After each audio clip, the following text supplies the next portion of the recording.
Her name is Margo. Not Margo or Mango. Saya dari kelompok B8 akan mempresentasikan hasil dari diskusi kami mengenai pengendalian persediaan independen. Apakah persediaan itu dan apa yang dimaksud dengan persediaan independen? Persediaan merupakan sumber daya ekonomi yang perlu diadakan dan disimpan untuk menunjang penyelesaian pengerjaan suatu produk. Sumber daya ekonomi tersebut dapat berupa kapasitas produksi, tenaga kerja, tenaga ahli, modal kerja, waktu yang tersedia, bahan baku, dan bahan penolong. Pengendalian persediaan independen berkaitan dengan pengendalian persediaan dalam bentuk produk akhir atau finish product. Pada umumnya, pengendalian independen dipergunakan oleh perusahaan dagang untuk merencanakan dan mengendalikan persediaan barang dagangannya.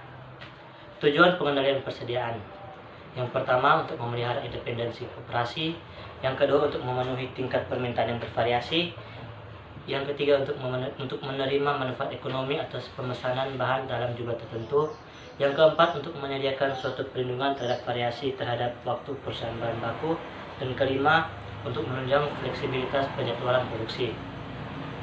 Biaya persediaan. Ronald Delmar pada tahun 1985 mengemukakan bahwa dalam melakukan perencanaan pengendalian persediaan terdapat beberapa faktor terkait yang memerlukan perhatian. Faktor-faktor tersebut meliputi 1. Inventory turnover; 2. Lead time; 3. Customer service level; 4. Stock out cost; 5. Cost of inventory. Di dalamnya terdapat ordering cost, storage and carrying cost, dan purchase cost. Ada dua macam pendekatan utama, yaitu yang pertama, sistem pemesanan dengan jumlah tetap. Waktu pemesanan dapat lebih cepat atau dapat lebih lambat dari biasanya, tetapi unit yang dipesan tetap sama besarnya. Yang kedua, sistem pemesanan dengan periode waktu yang tetap. Periode waktu penyimpanan pesanan adalah tetap jadwalnya, tetapi unit yang dipesan tidak tetap, tergantung pada kebutuhan pada waktu pemesanan. Model persediaan. Model minimisasi biaya terbagi dua, yaitu model deterministik dan model probabilistik. Model maksimisasi. Model ini cocok dipakai pada jenis usaha yang keluarannya harus dijual dengan harga murah jika ketinggalan mode. Metode persediaan independen dipakai untuk mengendalikan persediaan atas produk barang jadi atau finish product, dan optimisasinya dianggap bebas dari hubungan dengan sediaan produk lain. Metode independen sangat cocok dipakai pada usaha perdagangan. Berikut tentang pengendalian persediaan tipe dependen. Persediaan dependen ini lazim pula disebut Material Requirements Planning atau MRP.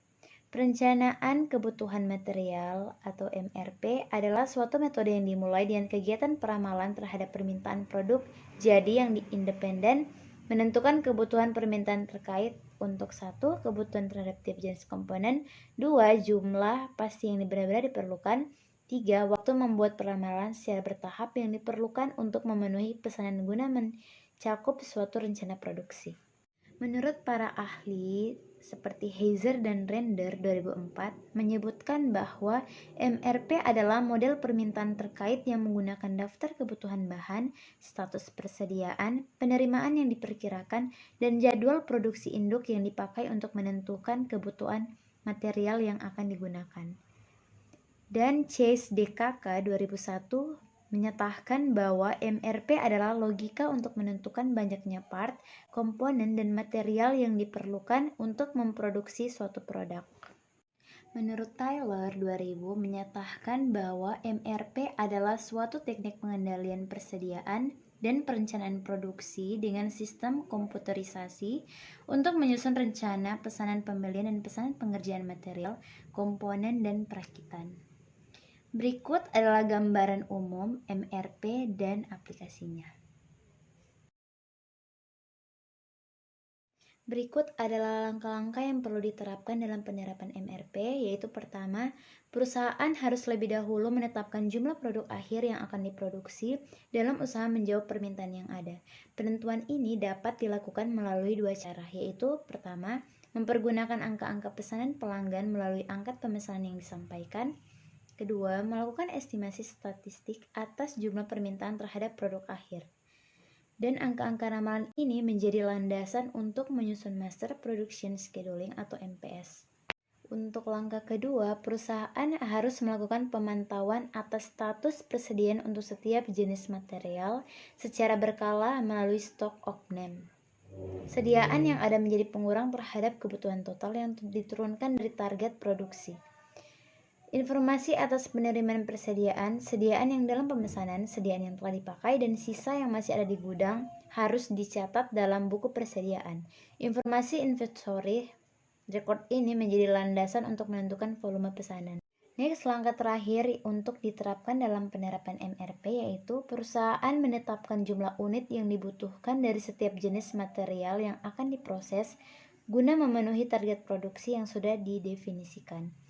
Untuk menentukan jumlah unit dari setiap jenis material yang diperlukan, perusahaan harus menyusun struktur dari bahan yang diperlukan untuk menyelesaikan satu unit produk. Struktur bahan dari setiap unit produk ini disebut Bill of Material atau BOM. Kebutuhan total dapat diketahui dengan mengalihkan target keluaran dalam MPS dan unit yang diperlukan menurut BOM. Dalam penyusunan MRP ada 3, yaitu pertama Fixed Order Quantity, kedua Periodic Order Quantity, dan ketiga Lot for Lot atau L4L. Berikut adalah pengembangan MRP, yaitu pertama Capacity Requirements Planning.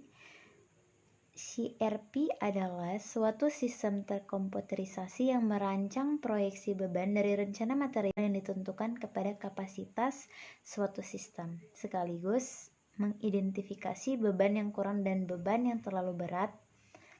Beban adalah mengacu pada jam standar dari pekerjaan yang dibebankan kepada fasilitas. Dalam pengembangan MRP yang kedua itu MRP2. RMP2 lazim disebut Manufacturing Resource Planning, yaitu suatu bentuk aplikasi komputer yang mengintegrasikan pengendalian bahan dengan biaya sumber daya lain yang dibutuhkan untuk memproduksi suatu keluaran dan dinilai dalam satuan uang. MRP baik MRP1 maupun MRP2 merupakan alat perencanaan dan pengendalian bahan diturunkan untuk keperluan pengolahan atau perakitan. Demikian hasil diskusi kami dari kelompok 8 tentang pengendalian persediaan independen dan dependen. Diucapkan terima kasih.